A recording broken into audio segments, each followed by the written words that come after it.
Hi everybody, Mike Peters here, your friendly stroke survivor, and thank you for coming to my show. And just to remind you, we are live on Facebook and live on YouTube. And as you know, I'm big all over the world, especially in America. So if you're watching, please give me a hi and comment. And I've got a great guest today. Well, I hope he is. His name Matt O'Grady, and he's from the Stroke Association, and he's the Policy, Information and Campaigns Officer. And I'm sure he'll tell us all about it. So I'll welcome Matt O'Grady. Hello, Matt. Hi, Mike. Hi, Mike. How are you? Good, thank you. So I Thank you will bring for. up comments. You have to let me know if you can see them. So first one is Salu from Inglewood, California. Yeah, I can see that. That's great. So Aloha. Salu is a caregiver for her husband, Tom, who's got the best smile in the world. So who is Matt O'Grady? I almost said Paul O'Grady then. No, not much in common, unfortunately. Not quite the charisma or celebrity experience. So who are you? So my name's Matt. I'm the Policy, Information and Campaigns Officer for the Stroke Association in Wales.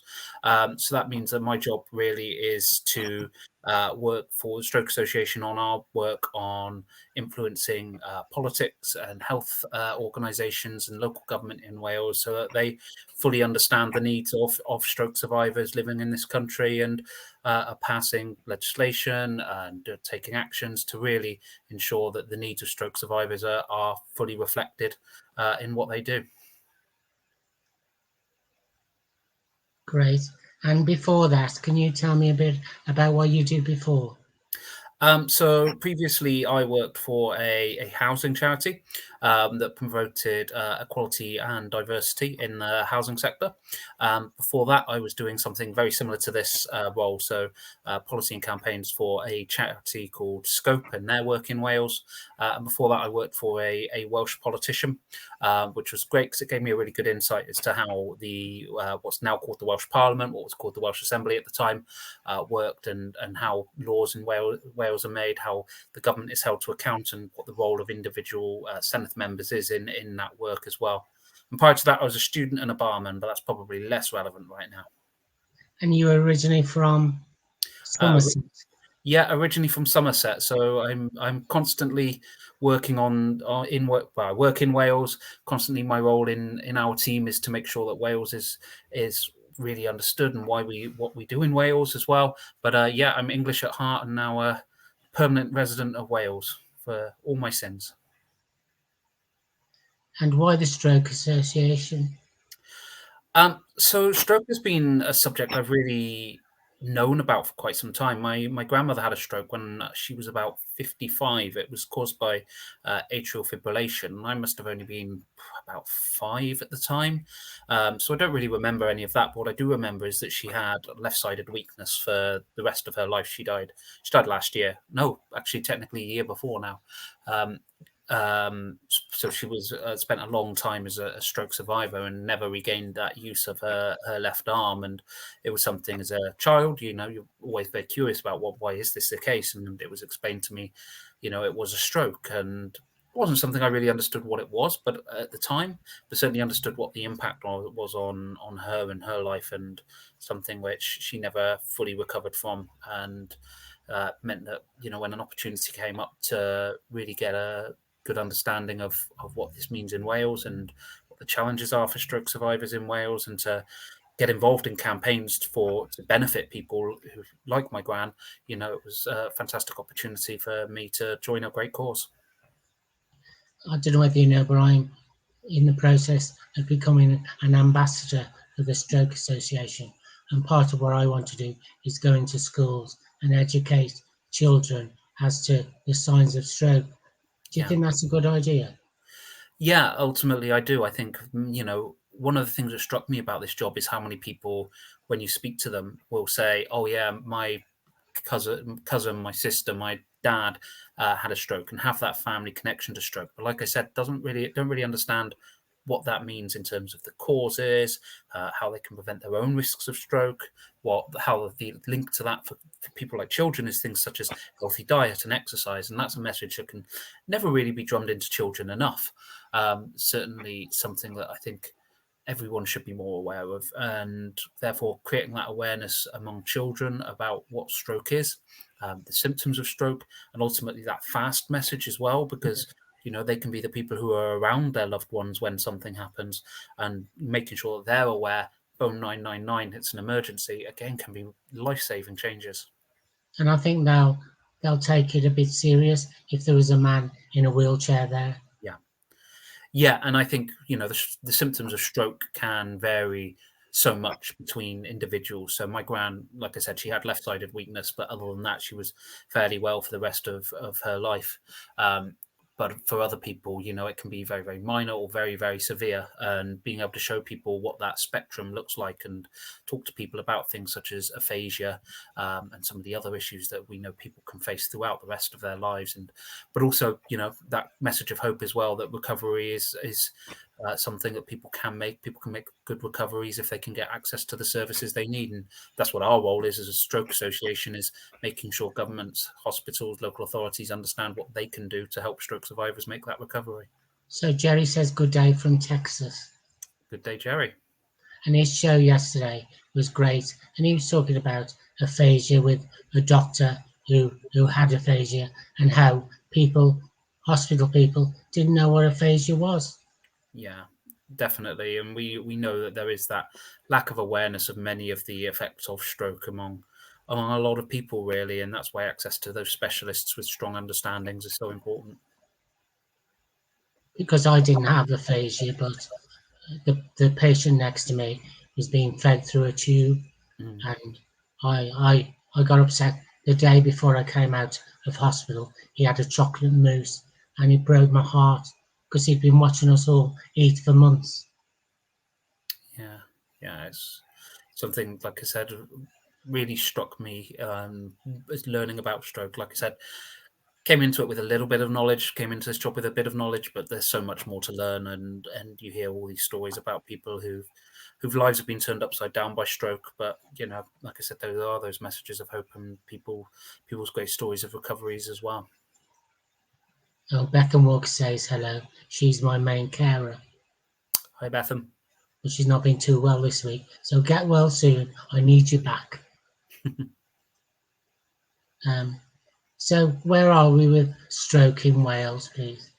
So where we are with stroke in Wales, and it's a really interesting time for stroke in Wales, because coming up to just before the start of the pandemic, we were getting towards the end of what's called the Stroke Delivery Plan, which is the main Welsh Government document about what their plans are for stroke across the country. And what they see as the future of services, what their priorities are. That was due to come to an end at the start of this year. The pandemic came along, so they've decided to extend that slightly while they deal with other pressing health concerns, but also consider what the successor to that stroke delivery plan is going to be. From our point of view, we did a big piece of work last year with a group known as the Cross-Party Group on Stroke, who are a group of politicians who are interested in stroke in the Welsh Parliament. And we conducted an inquiry into the Welsh Government stroke delivery plan, trying to understand what about it had worked, what about it hadn't been implemented, what the options were for the future, and how we can ensure whatever replaces it really drives home some of those improvements in our health services for people who experience stroke and stroke survivors as well. What we found in that inquiry was there were a number of things which hadn't been fully implemented, and there was a lack of progress on some issues. What we found with prevention was actually there had been quite a lot of progress and quite a lot of good work, and it was quite positive. But on some of the other side of things, such as some of the acute care, so thrombolysis, which is clot busting drugs, development of these new hyperacute stroke units that we want to see, and on rehab as well, there was still a lot of variation, a lot of progress still to be made, and a lot of the commitments that were made in the stroke delivery plan hadn't been fully realised. So what we're pushing for now, and the state of things at the moment, is that Stroke Association is campaigning and working with stroke survivors to try and make sure that the Welsh Government commits to a new national plan for stroke to replace the stroke delivery plan when it comes to an end in March 2022. And that's been really the big piece of work that we've been doing over the last year or so since the publication of that cross-party group report. We're getting a lot of support from that, from politicians in Wales, from across the political spectrum as well. And of course, the big other thing happening in Wales this year is the Welsh Parliament elections happening in May. And we're going to be doing a lot of work during that period as well to raise awareness of why we need a new national plan with politicians in Wales, with candidates during that election, to make sure that the next Welsh Government, whatever the political makeup of it is, really understands why we need that new national plan for stroke and what it should contain. And do you think whoever gets in, because it's a lottery, isn't it? You know, it's Labour at the moment, but it could be any of 4 others. Will they take it as seriously, do you think? Do you think this cross-party stroke has helped them? I think the cross-party group on stroke's definitely been something really, really valuable over the last year or so. It's been really valuable in terms of trying to raise awareness of how well the stroke implementation plan, a stroke delivery plan, has been implemented. I think that there's still a lot of work to be done, and we need to make sure that we've got politicians from across the political spectrum so that we can really drive home that message and make sure that actually whatever the next government is, whatever the political makeup of it is that we have that support. And we've been doing a lot of other stuff over the last year or so as well to try and create new relationships with Senedd members. Lots of them really keen to engage with us, really receptive to some of our messages, and have a really strong understanding of why stroke is such an important issue. But ultimately, it's about making sure that whoever is in charge after the next election really understands that. You're on mute again, Mike. For my American friends, what is Senedd? So the Senedd, Welsh Parliament and the Senedd, they're the same thing. I apologise, I use those terms quite interchangeably, but the Welsh Parliament is the Senedd, and it's just an interchangeable term. One's the Welsh term, one's the English term. About the only word of Welsh I speak, I should warn you.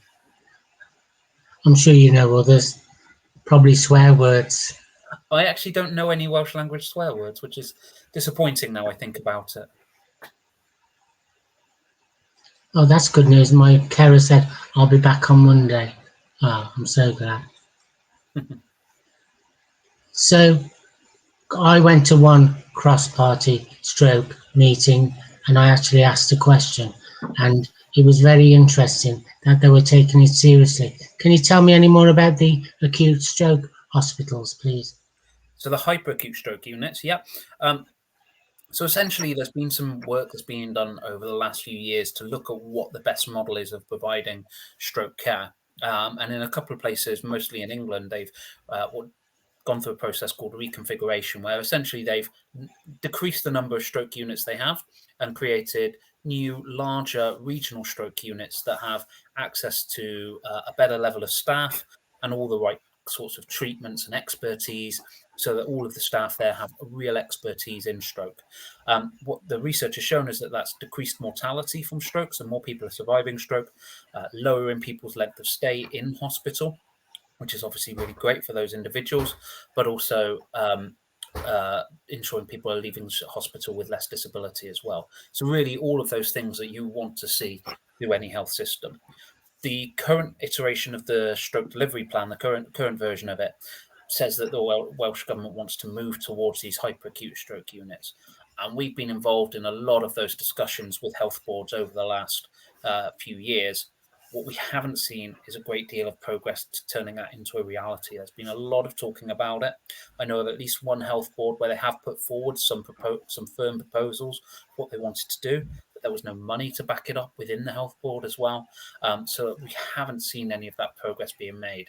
Obviously, then the pandemic's come along and that's put a pause on any of that work as well, causing even further delays. what we believe is that actually that should really be one of the big priorities of a new national stroke plan. We know what the answer is to improving these stroke services. It is these hyperacute stroke units.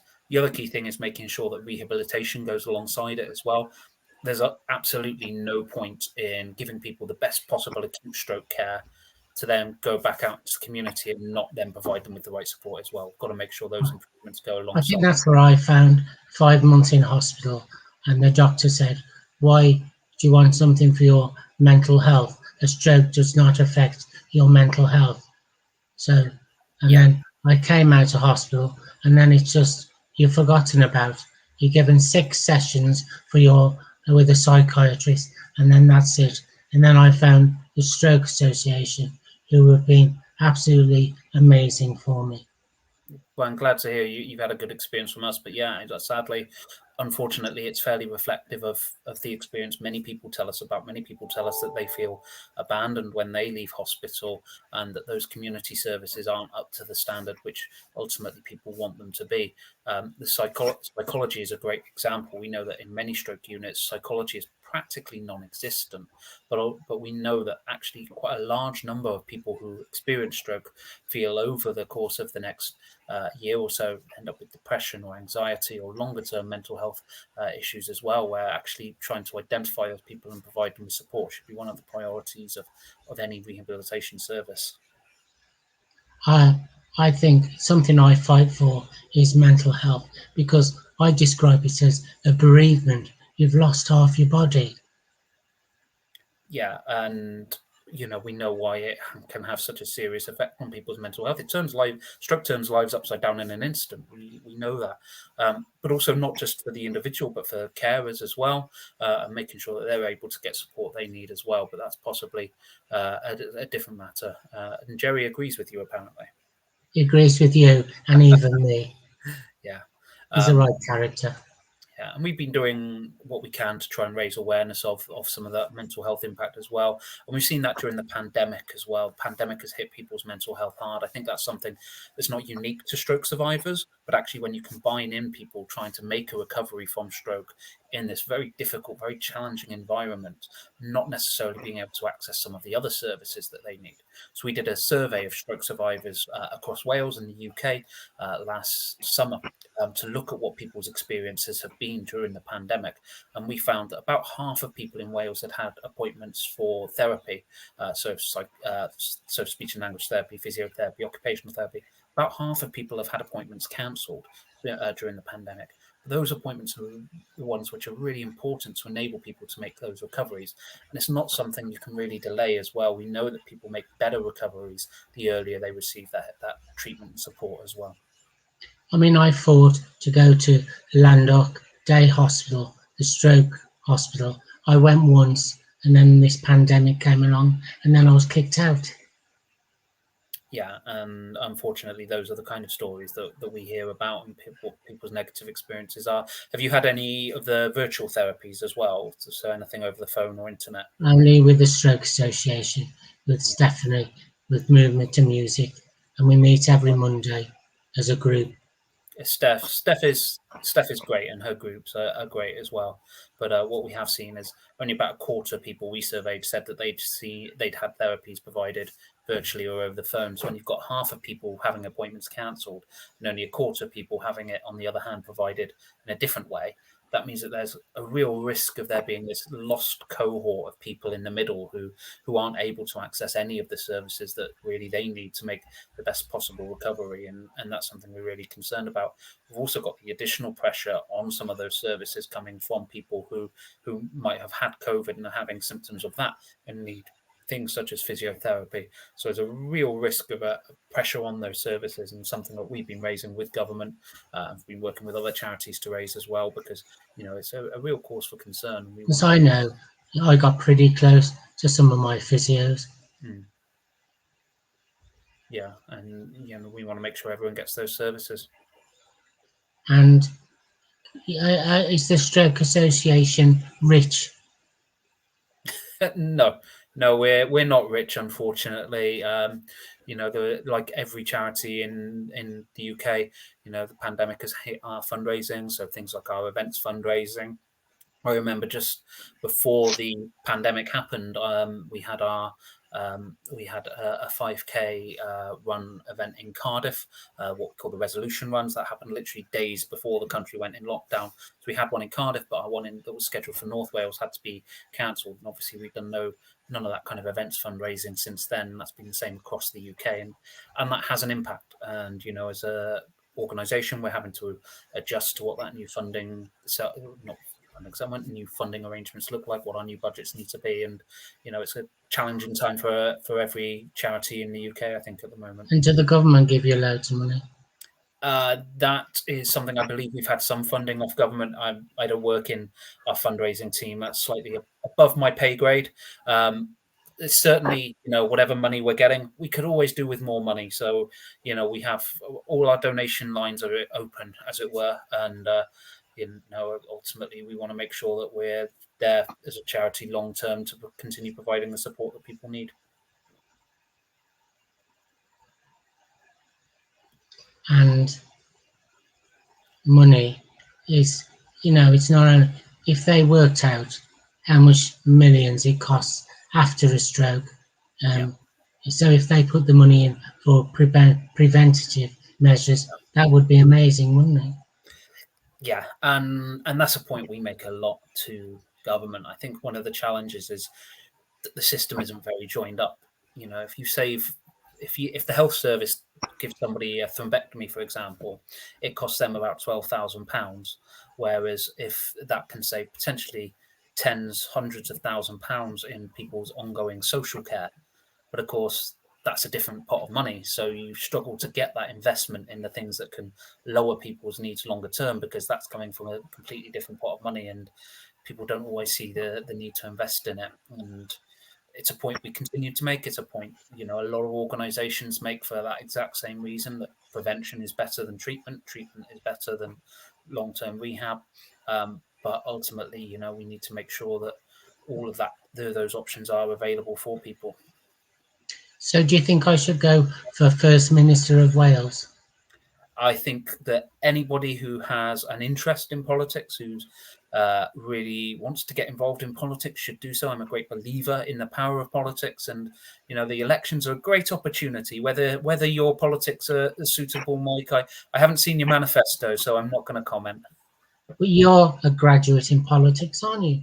Yeah. I studied at Swansea University, degree in politics, a lofty 2-2, because I had a lot of other things I wanted to do at the time, which like drinking. No comment. Lots of other things that I'm sure fall afoul of our prevention activity as well. But yeah, it's a really interesting time politically with things like the elections this year, and it's doing politics at uni's led me to places which have been really interesting, and it's something I'm really glad that I chose to do.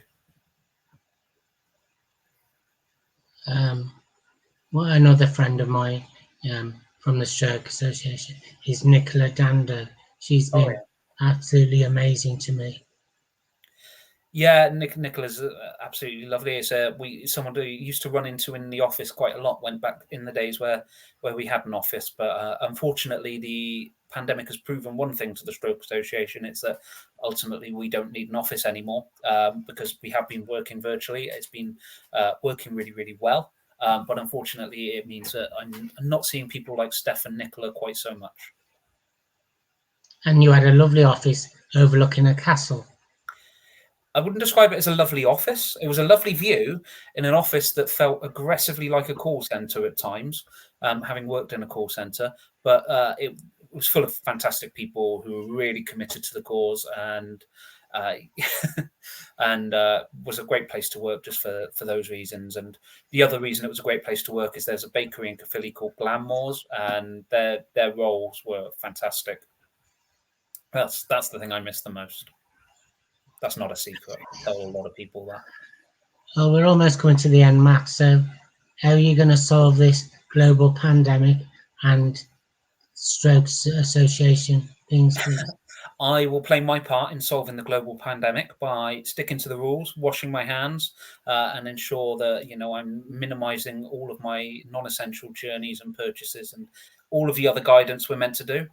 In terms of the Stroke Association, what we're going to do is continue our work to ensure the needs of stroke survivors are understood by government, that the need for a new national plan for stroke is prioritised once we have a new Welsh Government in place, whatever colour that is, and we're going to continue our work with politicians in Wales to raise awareness of why this is so important and why actually enabling people with stroke is vital. Well, thank you, mate, and it's been a pleasure. And keep on doing what you're doing. And I know it's a great association to work for. I can't wait to be an ambassador. No, and I can't wait for us to have I know there's been disruption to the ambassador training and things like that because of the pandemic, and hopefully, that'll be something that's up and running sooner rather than later. It's planned now. I'm doing it on Zoom. Fantastic. That's really good to hear. So eventually, when this is over, we'll have a drink, we'll have a coffee somewhere. Fantastic. Okay. Cheers, then, Mike. Thank you very much for having me. Thank you so much. Take care. Bye. Well, thank you everybody for watching. Please stay safe, take care, and I'll see you next Friday. God bless. Bye.